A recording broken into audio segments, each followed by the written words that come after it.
Welcome back to the Soutcakes. Tonight we have something a little bit different.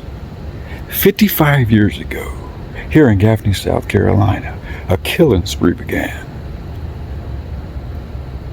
That put all of the residents on high alert and fear for their lives. Leroy Martin was on the loose. He murdered 2 women and 2 girls. This bridge behind us was the final resting place for one of his victims.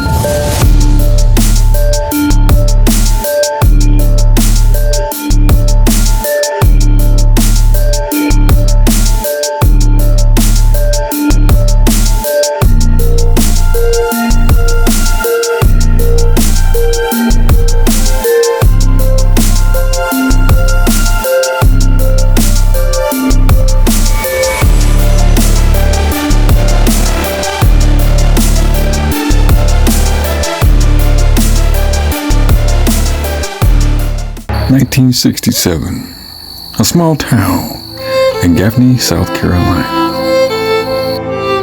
A killer is on the loose and the residents are totally unaware. May 30th, 1967. Annie Lucille Dedman was found strangled and raped. Annie's husband, Roger, was arrested and convicted and given 18 years in prison. 9 months later, in February 1968, 20-year-old Nancy Carol Paris was abducted. Her husband had reported her missing when she'd taken her dog for a walk out at night and never returned. Her nude body was later found on a riverbank beneath the bridge. She had been strangled and raped. February 8th, 1968. 14-year-old Nancy Christian Reinhardt had been found in a brush pile with her foot sticking out. She had been strangled and raped. February 8th, Leroy Martin makes an anonymous call to Bill Gibbons, the then editor of the Gaffney Ledger. He tells Bill Gibbons the 2 bodies and where they can be found. He also tells Gibbons that Annie Dedman was killed by him and not her husband. He then tells Gibbons to tell the police that there will be more bodies to come. On February 13, 1968, 15-year-old Opal Diane Buxton was abducted and thrown in the trunk of a car while walking to the school bus stop with her sister. Her sister was able to give a description of the vehicle to authorities. Police found Buxton's nude body in a wooded area several days later. There were indications of a struggle, and she had been strangled and stabbed to death. After learning of Opal Buxton's abduction on the morning of February 13th, local residents Henry Transu and Lester Skinner were patrolling the area looking for a car that matched the description given over the radio by the local police. Within hours of the abduction, they saw a car back down a dirt path in a heavily wooded area and a man standing beside it. When they drove by, the man quickly got inside and drove away. They wrote down the vehicle's plate numbers and reported what they had seen to the police.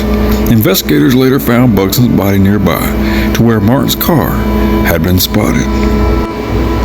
Martin was arrested on February 27, 1968. The sheriff took evidence from Martin and questioned him.